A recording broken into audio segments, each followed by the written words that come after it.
欢迎收看关键时刻，我是张道和。今天路透报道了美国的商务部长卢特尼克，他说了一句话，他说了“补贴换入股”这几个字，震撼了整个半导体界。为什么？大家觉得说，你今天已经伸手进入到 Intel 外，接下来是三星，接下来是我们的台积电吗？这消息一出来之后，包括了美股，包括台股都是大跌，甚至今天台积电台股直接跌了50块。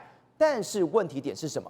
这件事情有这么容易吗？大家千万别忘了，今天台积电它不是三星，今天台积电它不是 Intel， 台积电的技术是一个人的武林，它是独步全球，甚至它的资金它是满手的现金，再加上千万别忘了，现在的掌门人是所谓的魏哲家。魏哲家曾经讲过一句话，他说：“我不怕竞争，但是要公平的竞争。”美国的财政部长贝森特他今天特别讲出，他说政府将不会强迫美国企业去购买 Intel 的晶片。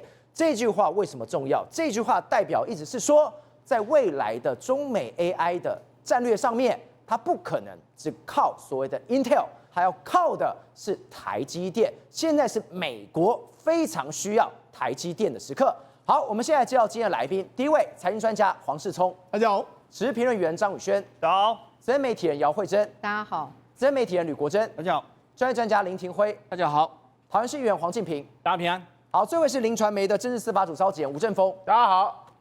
志东，今天大家看到卢特尼克说的这一句话，虽然他在专访的时候并没有直接点名，好，但你看到路透他直接说我消息人士怎么样说怎么样说，这几个字他吓坏了。补贴换入股，我们前几天才在讲，你今天政府手已经伸进来，你把 Intel 的40%吃下来了，接下来你瞄准是哪里？是三星，接下来是什么？是我们的台积电。所以今天大家都在问一件事情啊，台积电又变美积电了吗？对，没错，很多人都会说今天的 TSMC 的 T 会不会从台湾变成 Trump 这样的 T？ 但我跟大家讲，想太多。为什么呢？因为事实上，它即使入股来说的话，占的比例非常非常小，跟 Intel 入股的这个比重完全不一样。而且现在讲得非常清楚啦，不是只有要入股这个台积电跟这个 Intel 啊。事实上，卢特尼克还有贝森特今天接受专访都讲得很清楚，我们要把晶片法案过去的补贴变成是股份，所以未来呢，不只要入股台积电，入股 Intel， 还要入股三星，还要入股美光，一大堆。你可能有这个直接过去晶片补贴，我完全都要换成是股票。好了，当然了，所以按照这样的，我觉得魏哲家这个董事长会很希望美国入股。为什么？真的假的？因为他说很简单，他要公平。如果你用这样的方式来说，那大家都这样做，他可以接受，他绝对可以接受。就是未来我会跟他讲，如果假设真的是 Intel 变成是美国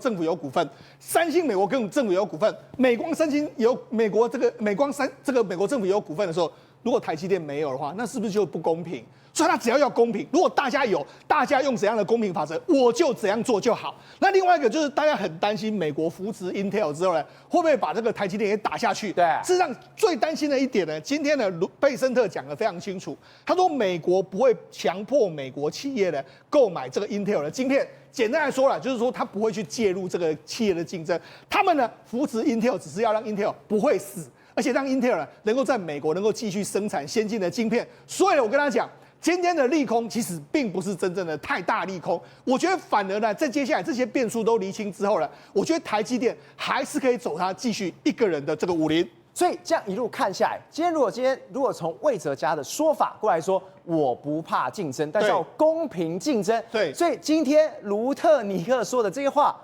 不用去担心了吗？对，没错。我跟他讲，为什么卢特尼克要讲这些所谓晶片补贴的这个状况？他们今天我跟他讲，今天他又说了一件事，包括卢特尼克跟贝森特都说什么？台湾生产了99%的这个先进晶片。我跟他讲，没有那么夸张，台湾只有90%，但是他们都讲很夸张，就好像台湾这么多。然后呢，卢特尼克还说什么？台湾的距离这个美国有9500英里，那台湾距离中国只有80英里，所以我们为了我们美国的国家安全，我们必须要有一些先进产能。那先进产能目前是由谁来负责？是由这个所谓 Intel 来负责，所以他们必须要支持 Intel。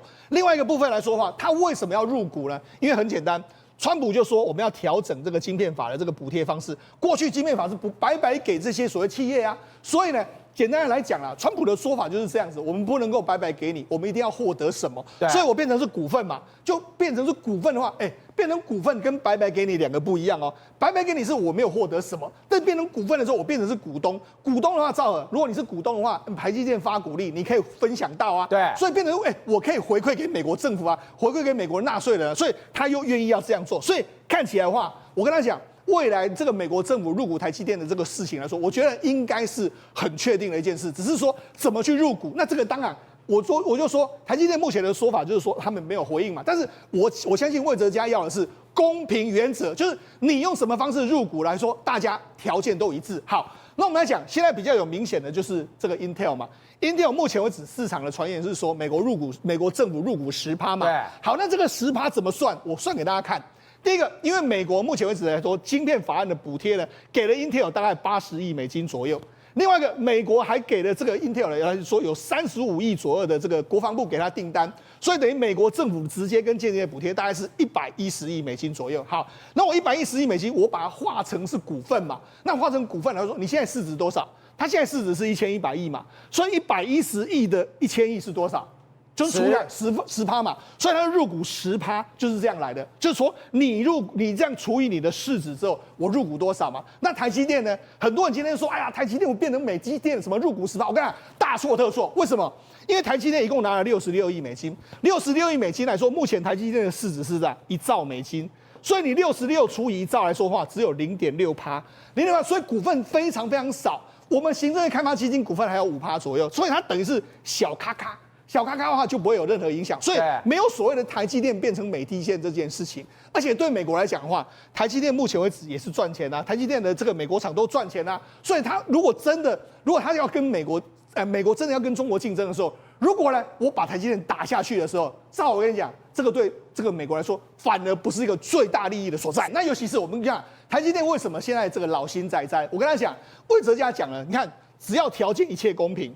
台积电不会惧怕任何竞争，为什么？因为目前为止，我跟他讲，无论你是做手机、AI、电脑还是 AI， 那些需要先进技术的人都要找到台积电，所以等于台积电目前为止是一个人的武林嘛。我就讲过，2奈米大战里面，台积电已经胜出，三星跟 Intel 都完蛋了。好，那尤其是你看，为什么美国要入股 Intel？ 因为很简单，美国这个 Intel 缺钱跟缺技术嘛。他原本就是说，原本一个俄亥俄州厂要花200多亿，他没有钱可以花，所以美国政府的要求是说，来，我好利息，你继续盖这个俄亥俄州厂。而且俄亥俄州大家不要忘记，俄亥俄州来说的话是谁的这个家乡？是现在副总统范斯的家乡。你没有盖的话，那未来范斯要选副总统的时候，你不打你脸，你连俄亥俄州的 Intel 都搞不定，所以他一定要把它搞定。所以他等于是为了这样子说，一定要给他钱，让他去盖俄亥俄州这座厂。另外一个技术。因为台积电现在的这个2奈米已经独步全世界，这个 Intel 已经放弃了18A， 它要往14A 去做，但是目前为止来说，14A 好像也没有钱可以开发，所以等于是缺钱又缺技术。Intel 来说，基本上就算是美国政府资助它啦，也扶不起。那今天 CNBC 的记者还问贝森特说，我们这个还要扶持一个大到不能倒的公司吗？事实上，贝森特也是苦笑。所以意思是什么？连美国的财经专家都不认为你去扶持 Intel 会成功，大概是失败。那你知道为什么？那贝森特就说没办法，我们为了要有先进产能在这个美国，所以他的做法是这样，他不是要让它起飞，是要让它不要死。好，另外第二个是三星。三星目前为止来说也是没有技术，没有客户。你看三星的这个18的2奈米呢，目前为止良率很低。然后它的这个先进制程来说，它现在还要找谁来帮忙？还要找这个伊隆马斯克来帮忙，所以他也不是对手。所以我才说这两个其实都不是太大的对手。对台积电来讲的话，目前为止还是持续独步武林。那我就讲，如果目前为止来说，他强迫企业去买 Intel 的晶片的时候。Intel 第一个 ，Intel 现在做不出来。对，在 Intel 现在为止的晶片技术，一定又比台积电更贵。那不是让这个自己本身的美国企业这个走一条不归路吗？所以贝森特说得非常清楚，他说不会，我们不会强迫美国企业去买这个 Intel 的晶片，我们只是要掌握先进晶片的这个命脉。因为99%，他又重新讲，99%晶片在台湾生产，他们要打破这个格局。所以简单的来说啦。目前为止，只要美国的这个些所谓的先进公司，它需要台积电的先进产能的时候，美国就不会动台积电。对，因为它动了台积电来说，对这些公司是倒霉。你看，所以这样台积电满手的筹码。当然啦、我就讲，事实上目前为止，你看苹果公司、高通，然后这个迈威尔、博通，还有比特大陆、Intel 等等一大堆，全部都是下单到台积电。那这里面大部分都是美国公司嘛。那如果好，我真的假设我把台积电打下去，强迫你用 Intel 的钱比较高的时候，那你技术能力就不行啦。所以你看，包括什么？包括说黄仁勋都说什么？台积电先进制程的价格非常高，但是非常的值得，对不对？另外一个 AMD 的苏之峰也说 ，AMD 多付一点，但是值得。所以意思是什么？我宁可做出晶片，我也不要做不出晶片。这个 Intel 有可能是做不出晶片，所以你美国政府一直要求它，我相信也不会有这个企业呢真的去这样赌这一把。所以我觉得目前为止来说，大家可以不用太过担心 Intel， 至少短期来说不会有影响，2到3年不会有影响。长远来说，或许有一些变数，但是目前为止都影响不是太大的一个状况。那尤其是我们就讲这一次呢，你或许可以不要相信政府。你也可以不要相信任何人，但是我觉得大家要相信魏哲家，要相信台积电。对啊，为什么？因为魏哲家他本身就是一个非常厉害的谈判专家。为什么这样说？你看，事实上，你看台积电上次魏哲家进到白宫的时候，你有没有注意到他进去是这样，口袋插在里面插手的，这一幕，对啊，震惊了我们。对啊，那也太惬意了吧。对啊，那另外包括你看之前在日本的时候，你看他见那个谁，见那个丰田章男的，他也是插着弯腰插着，然后就一副老大，然后你来了这样一个状况。他其实是气定神闲的。为什么气定神闲？因为他很简单，因为他是一个准备好的人。赵好，你知道吗？事实上，台积电呢，他最早这个进到台积电的时候呢，一开始他是负责小部门，对，他是负责所谓的非主流产品，但他非主流产品，他后来又找到新市场，开发出什么指纹辨识啦、微机电啊、穿戴式、光感测，还有汽车电子等新应用，结果没想到老厂有新营收。再来呢，张忠谋就看到他，似乎是他可以培养哦。后来在我的0.13微米的这个时代同制程的时候，他又是一个主要负责人之一。那甚至后来呢，他把他调到一个部门，他要考验他了，他把他调到一个完全都没有人的这个部门，这个叫业务行销部。他就说，那你去做这个业务行销部，你去开发未来新的市场。好，那尤其是什么？我们刚才不是说他很会谈判吗？对，他当时还在负责所谓的就是说现在这个部门，就是这个几乎没有人的这个部门来说的话，他们是负责智慧型产品的这个部分。结果你知道当时有个非常重要的客户是苹果，苹果就跟你说，我们2014年呢，我们目前为止来说，我们要下订单，我们要下非常多订单。那结果魏哲家回来之后，他说什么？我们要重新算算看，到底有没有可能会这么样多？就那。当时的魏哲家就找了他们内部人员，我们来考虑一下，因为苹果说要下这么多订单，但是我们想，安谋啦，然后包括说像什么Qualcomm啊什么，他们手机都弄那么多，那可能会产能过剩。所以呢，你知道赵尔，你知道他怎么跟他说？如果照理说苹果跟你说要下多少，你是不是就按照多少给他？对啊，没有，他就直接找苹果就跟你说，你2014要多少，拍谁我们就给你一半就好了。那很多人就完全傻眼了。他3说：“你怎么苹果跟你要求这样？你说我只接受你们需求的一半。这么大的公司，你应该全部吃掉。对啊，那就为什么呢？因为他们已经预估出来这个样子，所以这件事真的是真的。因为后来结果需求真的就是没有那么多，幸好他没有多给苹果，苹果也要感谢他救了他们这个所谓的这个所谓他们一命啊。所以那事实上，这什么意思呢？魏哲家他都敢去跟苹果 say no， 你就知道他的这个所谓折冲谈判能力，其实是相当厉害的。”所以来跟你说，大家其实可以不用太担心台积电的应对方式。台积电有非常厉害的这个相关的人马在这里面，我们不用担心。不过我觉得我们现在反而要担心一个人，这个人是谁呢？这个人叫做孙正义。为什么要留意孙正义呢？因为第一个，孙正义这一次，你看赵尔，你有没有注意到他造字放得很亮？这个美国政府说要入股 Intel 的时候，他马上就说我也要入股 Intel， 我负责他20亿。对，没错，我处理。对，他拿了4%股份。也就是说，假设未来美国政府是第1大股东的话，他是第6大股东，然后他就变成是这样。好，那这个为什么我觉得说大家留意呢？第一个 ，Intel 这个所谓这个软体银行来说，它有钱，为什么有钱？虽然软体银行营运的很烂但是因为它跟这个中东的这个金主都关系非常好，对，它有那个什么旗下有什么愿景基金一大堆，都是中东，所以它可以把这个中东的钱呢挹注到美国去挹注这是一个方法。第二个是什么呢？我们不要忘记，前一阵子我们不是谈到这个所谓的这个 Rapidus 吗？对不对 ？Rapidus 来说的话，不是有说什么前一阵子东京威力科创的技术就是流到 Rapidus 去，然后从台积电偷过去，对不对？这样一个状况，对不对？好，那我跟他讲 ，Rapidus 是日本的国家队，软体银行有入股，所以等于是说，如果他这样的话，他同时有美国的国家队 Intel 的股份。还有日本国家队 Rapidus 的股份，然后我又有钱，对不对？然后我又有什么？我有技术，目前为止 IBM 的技术跟 Intel 技术，再这样，所以我觉得，这个未来的想象空间就非常大。你意思是说，他现在除了能把成熟制程吃下来之外，他入股 Intel 去，就代表还要插手先进制程。对，没错，他两手都要拿了。而且他还有美国跟日本的国家队都在他手上嘛。Intel 是美国国家队，日本的国家队是 Rapidus 嘛，他都有股份。再加上我们不要忘记OpenAI 的这个星际之门，他是主要的负责人。对。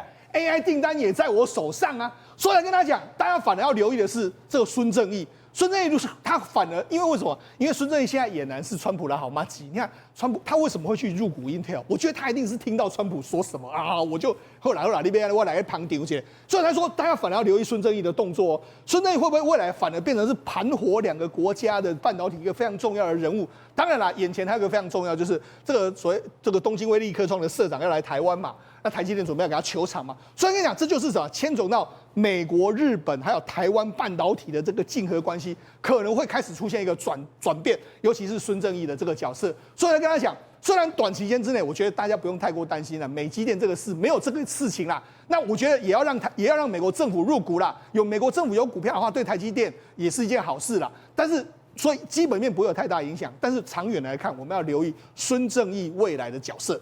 宇轩，我们刚刚特别提到一件事情，为什么台积电对美国这么的重要？因为在这场中美 AI 战里面，它必须要靠台积电才能够打赢。尤其什么？我们昨天有看到亚利桑那州的财报出来，台积电赚钱了，但是熊本厂一样是亏钱。为什么亏钱？因为关键就在于先进制程跟所谓的成熟制程里面。为什么我们刚刚讲孙正义他要这么急着他要去入股？因为他今天知道一件事情，我日本只有成熟制程我输定了，尤其是我如果没有先进制程的话，我会被中国欺负的。照现在呢，日本呢是叫做内忧外患，为什么？因为在内部它有很几个问题，包括你讲东芝也好，包括你讲富士也好，甚至你讲到了各大的厂牌以及罗姆，他们的问题是什么？各自防着各自彼此，就是我们自己呢都不太大，但是呢我又不愿意跟你合作，又不愿意把技术给你，所以在这个情况之下呢，份额都很小。再第二个问题是什么？中国可不一样，中国国家力量一来，上下游整合全部都跟你打，直接垄断的。他没有什么国家队了，反正我们就是共产队，全部要跟你干就跟你干。所以现在你知道吗？比如说我们以碳化系为例，最近碳化系特别爆红，爆红在哪里？黄仁勋讲说，哎呀，我们未来的伺服器资料中心呢，很有可能都需要用到这个碳化系作为我们的电源供应的使用，所以理论上应该很好啊，但偏偏不是这样，内忧来了。因为原本呢，比如说我们以这个罗姆厂，它跟东芝要开始合作，所谓进行碳化系相关的研究以及未来的生产。结果呢，从2023年讲到现在已经2024年，赵好，你知道发生什么事情了吗？停滞下来了。不是已经谈很久了吗？对，结果后来发现说，除了说联合生产，就是说我这边帮你，你这边帮我，稍微整合一下之外，根本就没有进程。而对于下一代科技的部分呢，研发的部分呢，全部都没有，所以就卡在这边。现在这是日经亚洲说的，两边原本呢有优势，然后可以互补，对不对？就到现在为止呢，罗姆已经放弃去把东芝给吃下来，以及除了说现有的我们厂房现在已经盖了之外呢，就按照现在这样继续生产吧，没有办法继续合作下去。而且罗姆呢还遇到了一个亏损，甚至呢净亏损到达500亿日元。那为什么会有这个净亏损呢？其实最主要原因在这边，中国。你要了解碳化系它的使用，它多半使用是在哪里？都会在用到电动车上。对，因为电动车碳化系它是属于第3类的半导体，它有所谓的高温、高压这种强大的耐性，所以使用在电动车里面呢最适合，而且它是做这种功率晶片，也就是它是控制电流供应跟感测的。那对于车辆来讲最重要，但偏偏遇到一件事情，赵和啊。